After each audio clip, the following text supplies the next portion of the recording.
Vous le savez, pour ceux qui me suivent depuis un moment sur la chaîne, je partage des choses concernant l'horreur, mais qui concernent tout type d'horreur, le paranormal, les tueurs, les disparitions, tout ce qui peut nous mettre mal à l'aise. Dans cette vidéo, je vais parler un des sujets d'horreur que je n'ai pas l'habitude de traiter, je l'ai fait il y a de ça quelques années, mais je me suis dit que maintenant que j'ai entre guillemets un peu plus d'influence, sûrement une plus grande visibilité qu'il y a quelques années, qu'il serait bon de mettre en avant quelque chose qui arrive quotidiennement. Il y a quelques jours de ça, j'ai partagé sur Instagram des mauvais commentaires où j'ai tourné la chose à la dérision, des mauvais commentaires pas forcément de personnes qui n'aiment juste pas le contenu des vidéos, ça peut arriver, et quand les personnes l'expriment avec des arguments ou en tout cas qu'ils en discutent, il n'y a aucun souci là-dessus. Par contre, il y a des commentaires qui peuvent revenir où là on s'attaque directement à la manière dont je parle, à mon physique, à plein de choses qui n'ont pas lieu d'être dans l'espace des commentaires. Et moi, personnellement, je savais que en me lançant sur YouTube,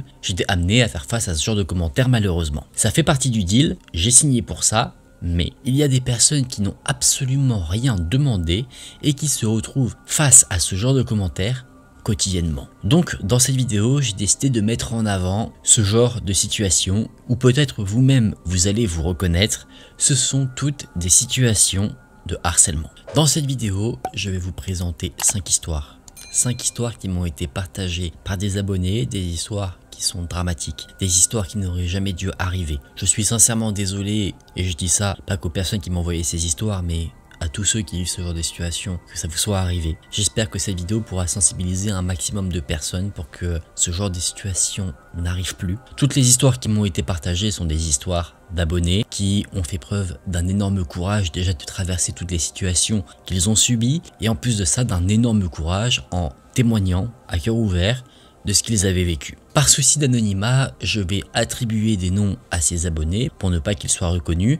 Si ces abonnés se reconnaissent, évidemment, ils sont totalement libres de se manifester en commentaire, encore une fois s'ils le désirent. J'espère que vous êtes bien installés, que vous êtes prêts, et si c'est le cas, laissez-moi commencer avec notre première histoire. Cette première histoire sera le témoignage de Sarah.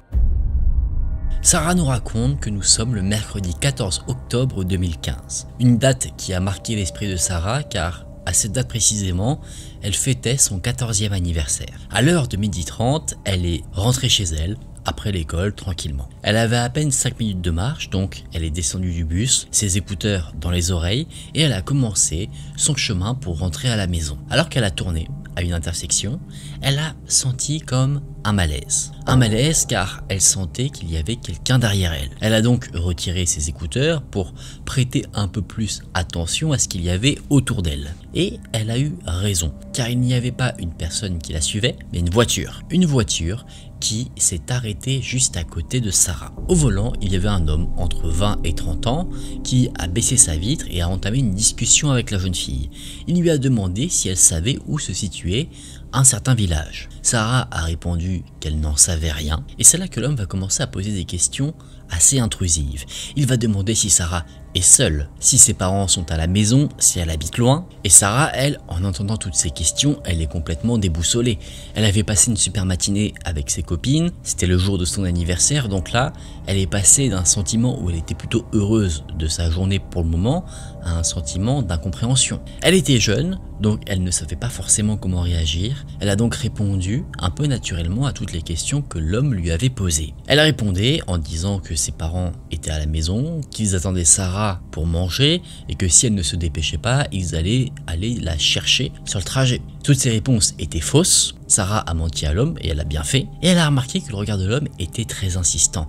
Il avait une tension malsaine dans les yeux. C'est quelque chose qui, selon ce que Sarah a dit, était très déstabilisant. Et alors que Sarah observe un petit peu l'individu, elle voit quelque chose qui attire son regard. L'homme était vêtu de base tout de noir, mais il y avait quelque chose de plus clair qui a attiré ses yeux. C'est en posant ses yeux sur ce qui attirait son regard qu'elle s'est rendue compte qu'en fait l'homme avait ouvert sa baguette et avait sorti. Je vais pas vous faire un dessin, vous l'avez compris, il avait sorti son appareil reproducteur, pour la dire d'une manière un peu scientifique. L'homme a compris que Sarah avait vu justement ce qu'il avait sorti et il lui a fait un sourire et lui a dit de monter dans sa voiture. La jeune fille a répondu que ce n'était pas nécessaire, qu'elle habitait juste à côté et elle a montré une maison en disant que c'était chez elle alors que ce n'était pas le cas. Elle a donc dit au revoir à l'homme et elle est rentrée dans la cour de la maison qu'elle a montrée, maison qui, je le rappelle, n'était pas la sienne. Elle a eu de la chance parce que le portillon était ouvert et ensuite elle s'est cachée dans la cour, patientant que le véhicule ne s'en aille.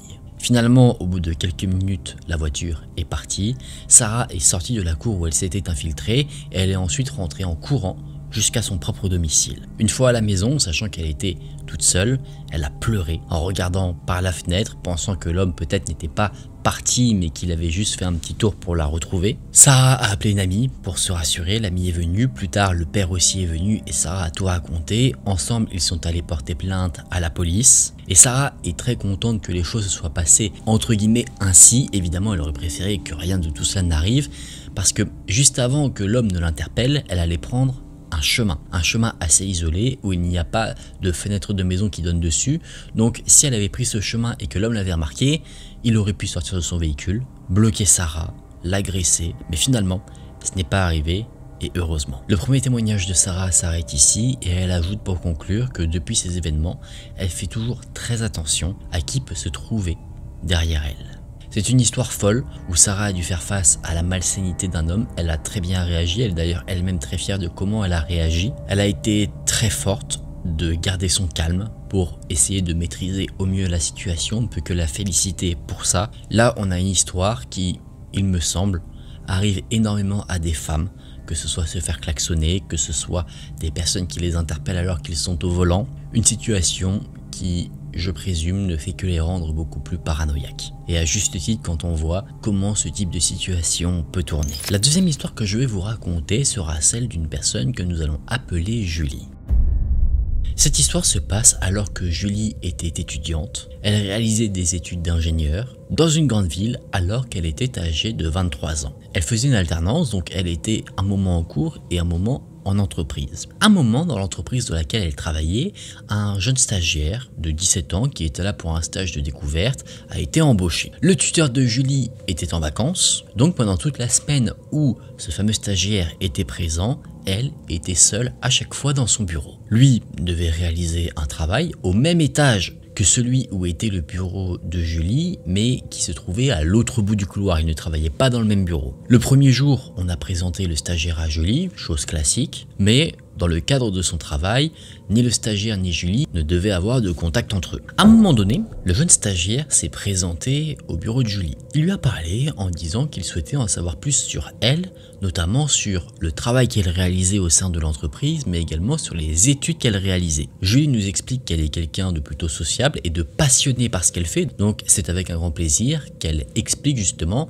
quelle est le but de son métier, en quoi consiste son travail. Le jeune garçon s'est donc installé à côté de Julie sur un siège et Julie a commencé à lui expliquer différentes choses. Après avoir tout expliqué, Julie lui a fait comprendre qu'il était temps maintenant qu'il s'en aille parce qu'elle avait beaucoup de choses à faire. Sauf que le garçon n'a pas compris le message. Il n'a pas bougé d'un pouce et il restait à côté d'elle à la regarder travailler avec un sourire qu'elle catégorise comme un sourire un peu idiot. Et à un moment donné, il lui a dit « Tu portes le même prénom que ma sœur, c'est un signe, je pense pas qu'on se soit rencontrés par hasard. » Julie ne savait pas quoi répondre à cette phrase, donc elle a juste répondu avec un rire un peu gêné. Le jeune garçon continue de parler à Julie, mais cette fois-ci il ne pose plus de questions par rapport au travail, il commence à poser des questions un peu plus personnelles. Par exemple, il demande à Julie ce qu'elle écoute comme musique. Sans savoir vraiment pourquoi, Julie lui répond, et le jeune garçon lui répond d'un air très heureux « Ah, comme moi, on a les mêmes goûts, c'est fou, on a tellement de points en commun ». Julie commence à être agacée de la situation, donc elle fait comprendre un peu plus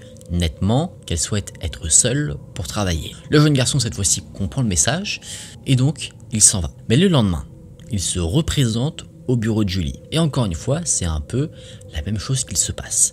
Il pose des questions, d'abord professionnelles, mais des questions dont la réponse ne l'intéresse pas, c'est-à-dire qu'il ne réagit pas dessus et en fait il en profite ensuite pour poser des questions plus personnelles. Et à chaque fois il dit « c'est incroyable, moi aussi j'adore ça, on a trop de points communs » et l'omniprésence de ce garçon commence à inquiéter Julie parce que le fait qu'il soit toujours là, elle, ça la met en retard dans son travail. Et elle a beau lui dire à chaque fois « je dois travailler, bonne journée », il ne s'en va pas. Les seuls moments où il s'en va, c'est quand quelqu'un vient dans le bureau de Julie pour solliciter son aide. Là, lui, il part quelques secondes, mais dès que la personne en question s'en va, le jeune homme revient. Julie insiste en disant qu'il faut vraiment que ce jeune homme s'en aille, mais plutôt que de partir et de laisser Julie tranquille, Il demande si elle n'a pas besoin d'aide. Julie trouve donc une tâche à lui confier pour s'en débarrasser. Elle lui donne quelques documents à plastifier. Elle est donc libérée pour le reste de la journée, mais le lendemain, quand elle va à son bureau, elle trouve un document plastifié qui n'est pas un document professionnel, c'est un montage photo du jeune homme avec des mots doux et qui est signé avec la phrase suivante: de la part de ton stagiaire préféré que tu adores. Julie est agacée, mais elle se dit que c'est peut-être quelqu'un qui va se lasser de la situation et qui va comprendre finalement les messages qu'elle lui envoie. Les messages de « je ne suis pas intéressé, je veux juste travailler, va-t'en ». Le jeune homme a juste répondu en voyant que Julie avait découvert son cadeau « au moins tu auras une photo de moi avec toi, tout le temps ». Et Julie laisse couler. Elle se dit que le garçon est jeune, il n'a que 17 ans, il va se lasser. Mais non, ce qui se produit, c'est tout l'inverse. Il squatte toujours le bureau de Julie, il essaye de lui faire toujours la conversation, il se fait même rappeler à l'ordre par son propre tuteur, lui disant qu'il s'absente trop, qu'il est en retard dans ses propres tâches. Et un soir, alors que beaucoup de monde sont déjà partis de l'entreprise et que Julie est quasiment seule à son étage, le jeune homme retourne la voir. Julie aimait rester tard le soir parce qu'elle pouvait, après avoir travaillé pour l'entreprise, travailler un peu sur ses cours. C'était plus simple parce que la connexion internet était meilleure, les équipements informatiques étaient de meilleure qualité et en plus elle n'avait pas toutes les distractions qu'elle avait chez elle. Le jeune garçon était donc seul avec Julie à l'étage qui était désert. Son tuteur normalement devait toujours être présent, mais là le jeune homme avait justifié sa présence tardive en disant qu'il devait prendre un train. Sauf que cette fois-ci, quand le jeune homme va déranger Julie, il ne parle plus de ce qu'elle aime ou de tâches professionnelles, il parle directement de choses beaucoup plus personnelles. Il parle de son physique, disant qu'il la trouve très belle, et Julie, là, devient beaucoup plus sèche. Elle le casse directement dans son délire en disant qu'elle n'est pas intéressée, mais le jeune homme insiste. En ayant marre, Julie décide de partir. Elle se lève, elle commence à s'habiller, elle met son manteau, et le jeune garçon prend son écharpe et dit « Ne pars pas, tu vas me manquer, j'adore ton odeur ». Et il se recule pour que Julie ne récupère pas son écharpe. Pour Julie, il faut agir beaucoup plus sèchement. Elle hurle sur le jeune garçon. Elle lui dit clairement qu'elle n'est pas intéressée, qu'elle souhaite qu'il la laisse tranquille. Sauf que le jeune garçon va faire tout l'inverse de ce que Julie a souhaité. Il va jeter l'écharpe sur le bureau et sauter sur la jeune fille. Il va la plaquer contre une armoire derrière.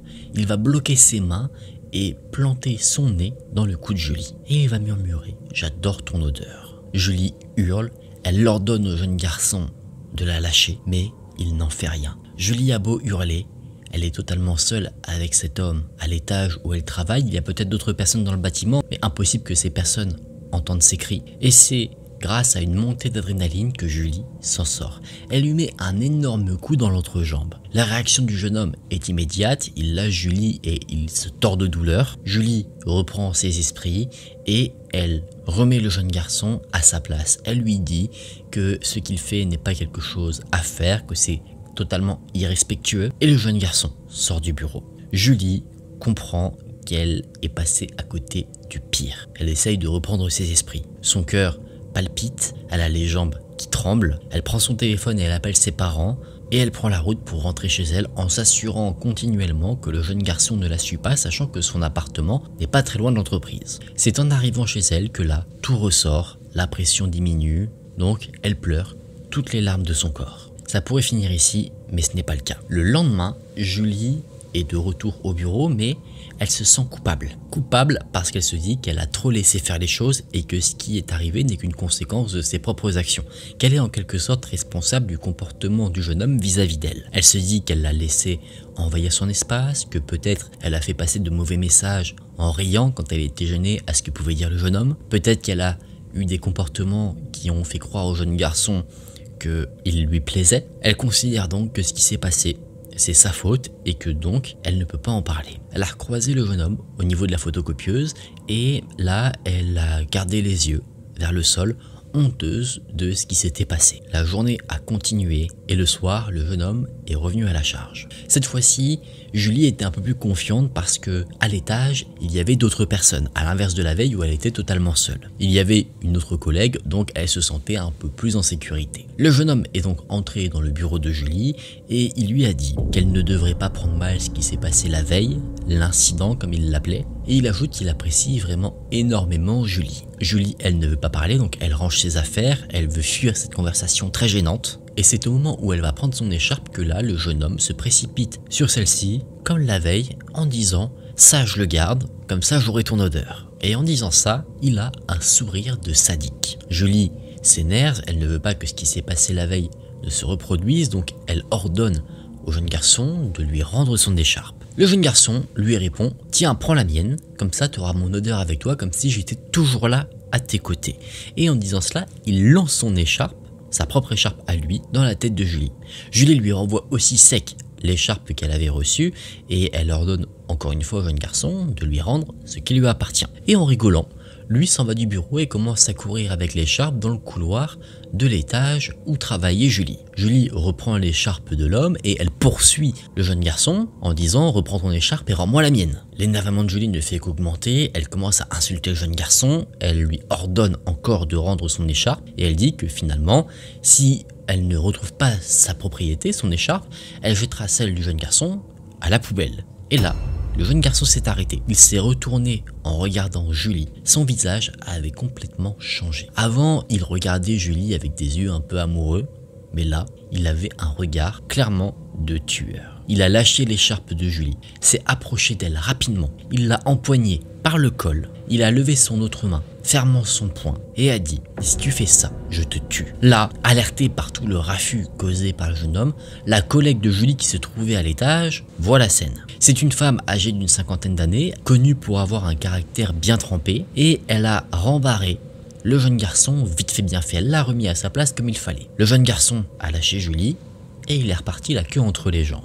Le lendemain, le tuteur du jeune homme a été averti de ce qu'il s'était passé. Julie a été convoquée pour s'exprimer vis-à-vis de toute la situation. Le jeune garçon a été sanctionné. Il a eu l'interdiction de quitter le bureau dans lequel il était censé travailler, interdiction de rester après le départ aussi de son tuteur et interdit d'intégrer l'entreprise. C'est-à-dire que s'il devait faire une alternance ou un stage pendant ses études supérieures, il ne pourrait pas se présenter dans l'entreprise où travaille Julie. Julie n'a plus jamais revu ce jeune garçon, mais tous les événements lui ont causé une angoisse. L'angoisse d'être seule au bureau où elle travaillait, donc tous les soirs, elle partait avant qu'il ne reste plus personne.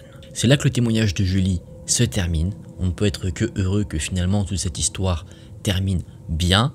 Il y a juste un point sur lequel je voudrais revenir. À un moment donné dans l'histoire, Julie dit qu'elle pense que tout ce qui se passe est sa faute. Parce qu'elle a réagi d'une certaine manière, parce qu'elle pense qu'elle a peut-être fait passer de mauvais messages.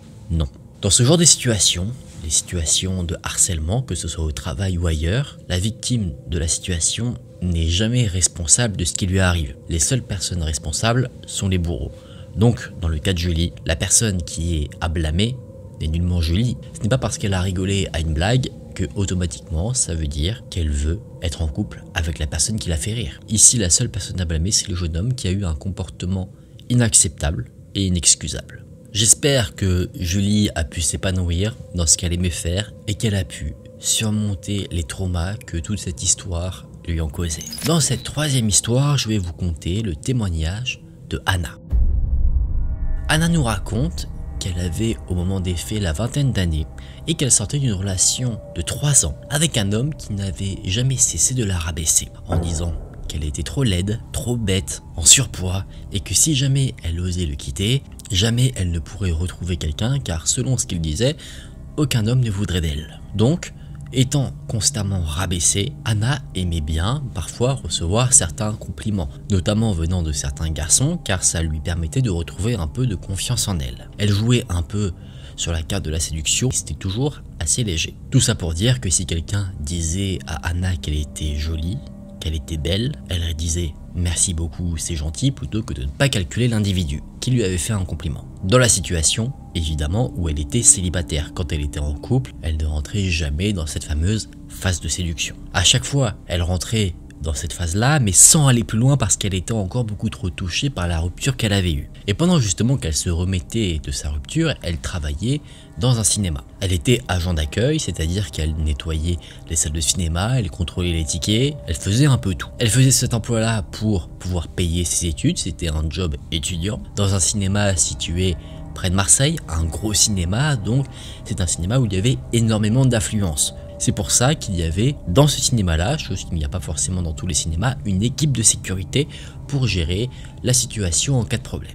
Dans cette équipe de sécurité, il n'y avait que des hommes. Elle s'entendait bien avec un des agents qui composait ce groupe parce que cet agent de sécurité sortait avec l'une de ses cousines, donc elle était habituée à le voir. Le travail d'Anna s'est toujours plutôt bien passé. Elle était presque une employée modèle, donc ayant été remarquée par ses responsables, elle a une fois été convoquée par les responsables du cinéma pour parler de ce qui allait se passer une fois que le contrat à durée déterminée d'Anna allait se terminer. Ils étaient très contents d'Anna, donc ce qu'ils voulaient c'était prolonger le contrat à durée déterminée et ensuite faire passer Anna en contrat à durée indéterminée, ce qui est beaucoup plus avantageux. Évidemment, Anna était très contente, mais cette nouvelle a eu des répercussions qu'elle n'attendait pas. Les collègues d'Anna ont commencé à faire circuler des rumeurs la concernant. Des rumeurs qui disaient qu'elle sortait avec l'agent de sécurité qui sortait avec sa cousine. Et petit à petit, ces rumeurs ont commencé à s'étendre. Au début, ça tournait entre quelques personnes,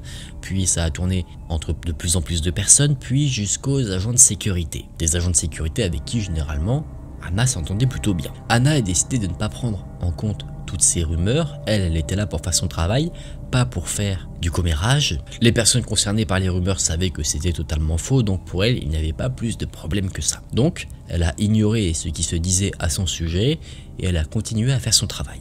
Quelques jours plus tard, Anna venait de fermer les salles d'un film qui venait de commencer. Et là, un des agents de sécurité, à qui elle ne parlait pas spécialement à part pour dire bonjour ou au revoir, est arrivé et il a poussé Anna dans le sas. Vous savez, il y a normalement une petite zone entre là où il y a toutes les salles et la salle, pour justement mettre la salle bien dans le noir quand le film commence. Elle est poussée dans cet endroit-là et il a dit à Anna de le rejoindre après la fermeture. Anna a dit non et l'homme s'est retourné. Il a plaqué Anna contre le mur, il l'a bloquée avec une seule main, c'était un agent de sécurité, donc un homme plutôt imposant, et il a embrassé Anna de force. Mais ce n'est pas tout. Il a également utilisé son autre main pour toucher Anna au niveau de sa poitrine, de son entrejambe. Anna, elle, n'arrivait pas à réagir, non pas qu'elle ne le voulait pas, mais elle ne le pouvait pas.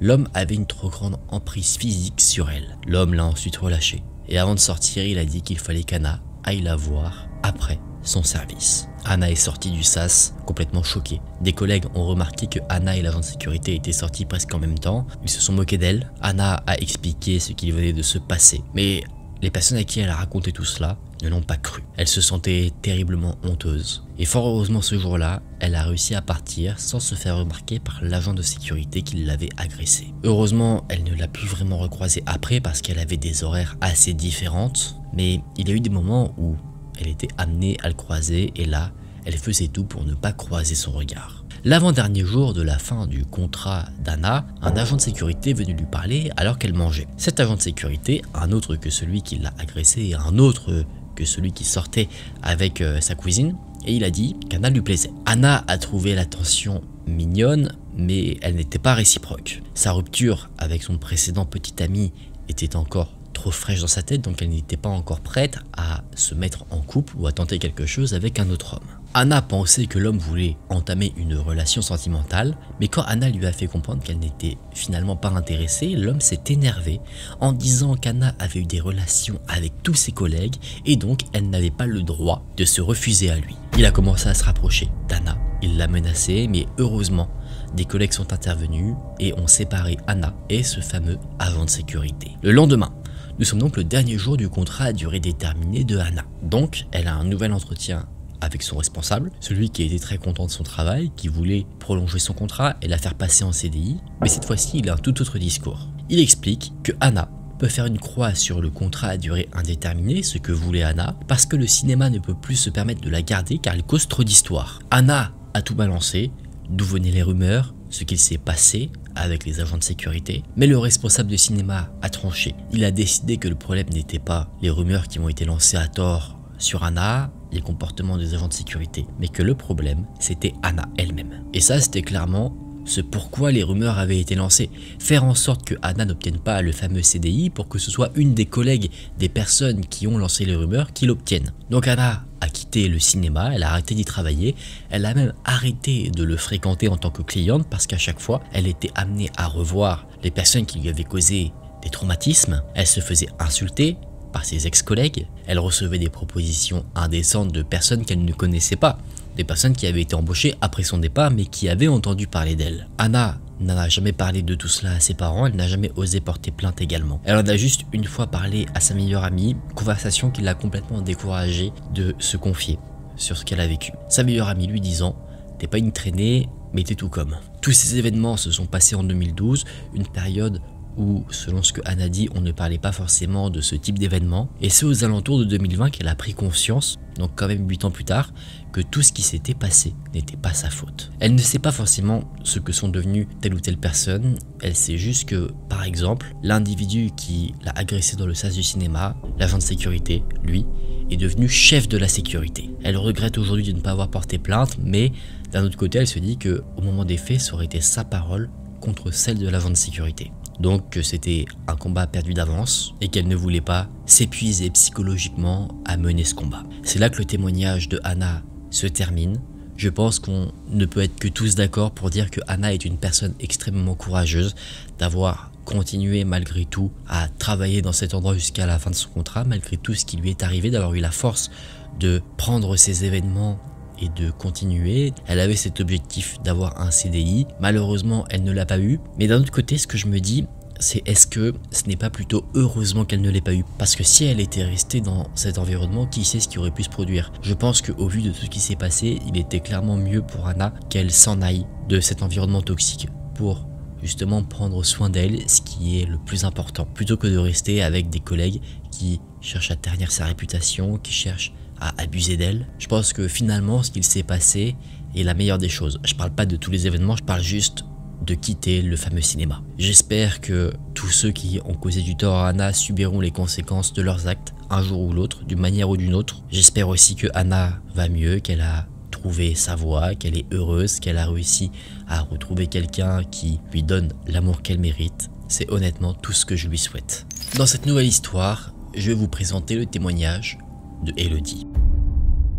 Elodie nous partage quelque chose qui s'est passé entre décembre 2013 et décembre 2016. Elle venait d'avoir 16 ans et elle était en couple avec un jeune homme âgé lui de 15 ans. Pour le contexte, elle nous dit que c'était avec ce jeune homme qu'Elodie a fait sa première fois. Ça faisait 2 mois qu'elle était en couple avec son petit ami. Les parents de ce petit ami étaient au courant. Et elle nous dit que ce petit ami, qui est un ex maintenant, n'était pas quelqu'un de méchant, mais qui était quelqu'un de très narcissique et d'égocentrique. Il n'était pas égoïste, mais il aimait beaucoup se la raconter. La mère de ce petit ami, que nous allons appeler Léo, était quelqu'un de catholique. Pas pratiquant, mais de très catholique. Léo a grandi avec un mode de pensée donc catholique, ça faisait partie de son éducation, et du coup il avait des clichés en tête qu'on peut avoir quand on a ce type d'éducation, c'est-à-dire le mariage à l'église, le baptême des enfants, faire Noël à l'église, etc., etc. Elodie, elle, est quelqu'un de athée, mais vraiment de très athée. Donc, tous ces clichés-là que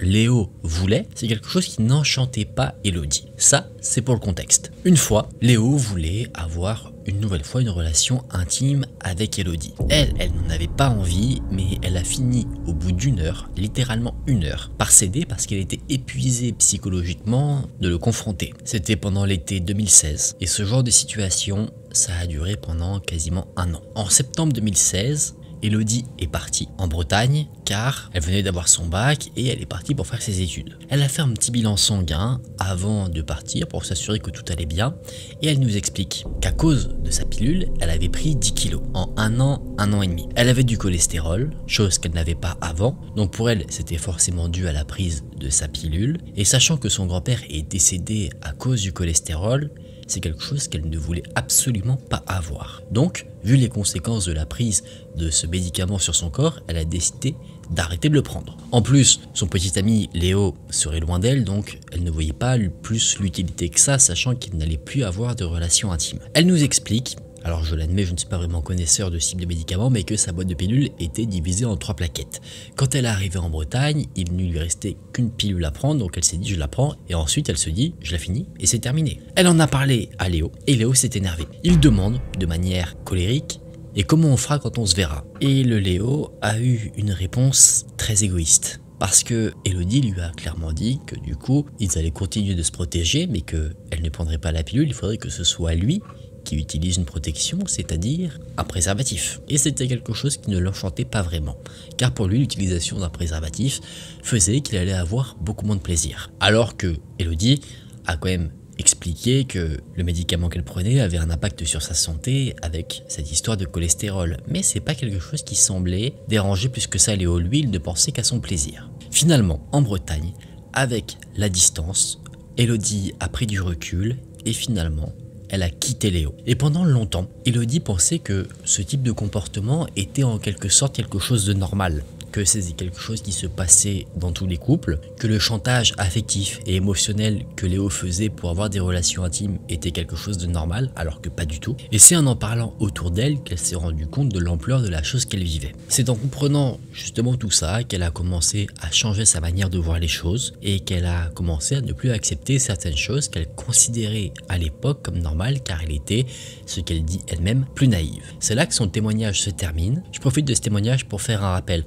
Alors je sais que dans ma communauté, selon les statistiques, une majorité de femmes qui me suivent et donc moins d'hommes. Il y a quand même des hommes, donc mesdames, si votre petite amie vous fait du chantage pour avoir des relations intimes avec vous, sachez que ce n'est pas quelque chose de normal. Vous n'avez pas à céder si vous n'en avez pas envie. Ne le faites pas. C'est très important. Ne vous forcez pas à faire ce que vous n'avez pas envie de faire. Et pour vous messieurs, si votre petite amie vous dit non, c'est non. Et même dans d'autres cas, si vous commencez à fréquenter quelqu'un ou que même vous êtes avec quelqu'un et que vous comptez avoir une relation d'un soir, si la personne au dernier moment vous dit qu'elle n'en a pas envie, elle n'en a pas envie. On ne force pas les choses, on respecte le choix de sa ou de son partenaire parce qu'il peut aussi se produire des cas où des hommes n'ont pas envie, on respecte. De même, si votre partenaire vous dit que elle ne veut plus prendre un moyen de contraception parce que ça a des effets sur son corps, sur sa santé, c'est quelque chose qui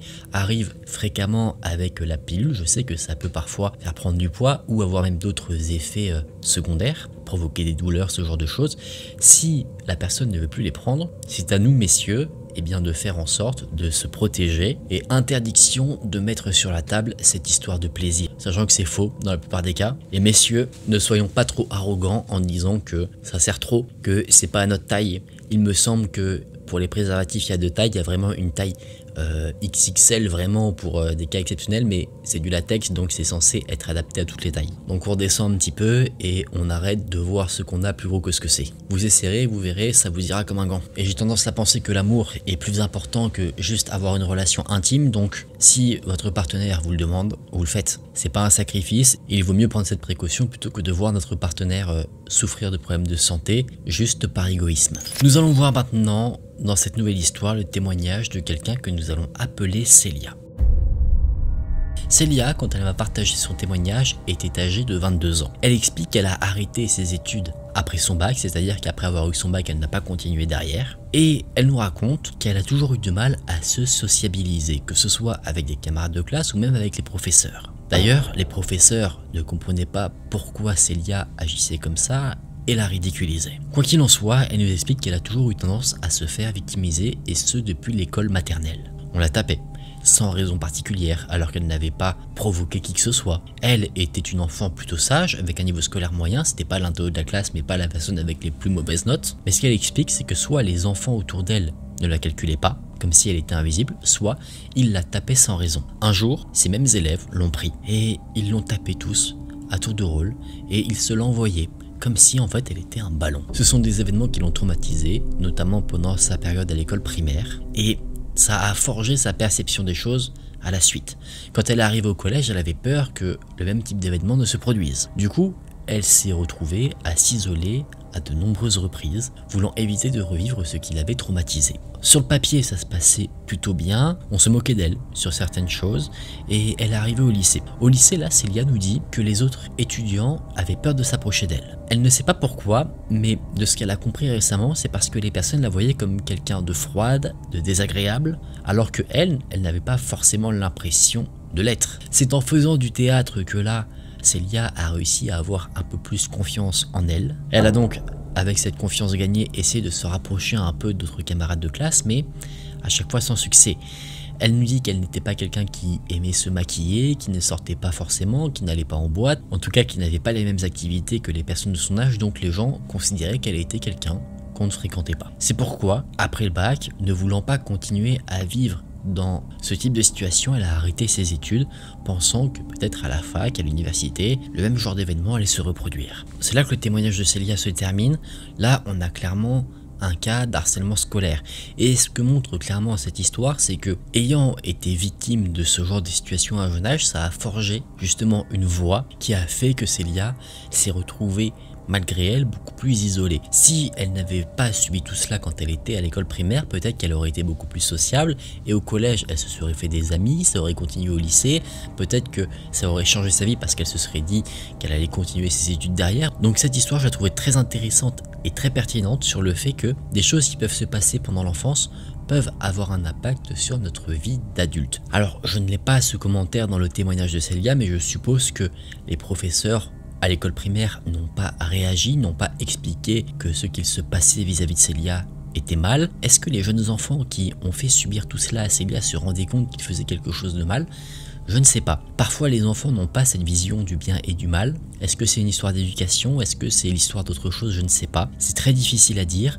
Je n'ai pas la bonne parole sur toutes les histoires que je raconte, hein. Évidemment, je donne que mon avis et parfois mes mots peuvent être inadéquats par rapport à la situation. Je m'en excuse d'ailleurs si c'est le cas. J'apporte tout mon soutien à Célia. Qu'est-ce qu'une enfant victime de ce genre de situation devrait faire? En parler à ses parents? En parler à un professeur, sachant que c'est quelque chose qui peut ne pas être facile? Je ne saurais le dire, mais je pense avec certitude que c'est aux adultes autour de faire attention. Les professeurs à l'école primaire auraient dû voir ce qu'il se passait, intervenir pour que ça ne se reproduise plus à l'avenir. Et voilà les amis, on en a fini pour ces différentes histoires que je voulais vous partager. J'en ai beaucoup d'autres. Si vous voulez que je fasse d'autres vidéos sur le sujet, n'hésitez pas à me le faire savoir dans les commentaires. J'avais reçu beaucoup d'histoires à l'époque quand j'avais demandé si des personnes voulaient que je raconte ce qui leur était arrivé. Si vous voulez vous-même partager une histoire qui vous est arrivée pour sensibiliser au travers de votre histoire, vous pouvez le faire, que ce soit sur Instagram ou que ce soit dans le mail qui se trouve dans la description. Vous pouvez aussi le faire si vous souhaitez juste en parler sans pour autant que ça passe dans une vidéo, que quelqu'un lise votre histoire. Je tiens à dire à tous ceux qui ont vécu ce type de situation, que ce soit les personnes qui m'ont partagé leurs histoires, celles que j'ai retranscrites dans la vidéo, celles que je n'ai pas fait, et même ceux qui n'ont pas partagé leur histoire, que vous êtes des personnes extrêmement fortes, parmi des plus courageuses que notre planète bleue puisse porter. J'espère qu'aujourd'hui, vous tous, vous êtes très heureux dans la vie que vous menez, que vous avez réussi à surmonter ce qui vous est arrivé, que vous avez eu la force, et je n'en doute pas, à aller de l'avant. Je tiens à préciser évidemment que je n'ai pas la bonne parole sur ce genre de comportement. Il est possible parfois que je n'ai pas eu les bons mots vis-à-vis de ce que je souhaitais exprimer. Ça peut arriver. Ça arrive parfois que je m'exprime mal. J'espère que ce n'aura pas été le cas dans ces vidéos, sachant quel est le sujet traité. Sachez néanmoins que je suis de tout cœur avec vous. Vous avez tout mon soutien. Vous êtes toutes des personnes merveilleuses. Merci d'avoir regardé cette vidéo. J'espère, de par ma maigre influence, que ça fera peut-être prendre conscience de certaines choses. Si déjà ça change la vision des choses sur ce sujet d'une personne, on va dire que c'est déjà une réussite. Merci encore une fois à ceux qui m'ont partagé leurs histoires, que j'ai partagé ou pas dans la vidéo. Merci à vous, merci d'avoir regardé la vidéo jusqu'à la fin. Moi je vous dis à très vite dans une prochaine vidéo. Prenez soin de vous, c'était Aken. Salut!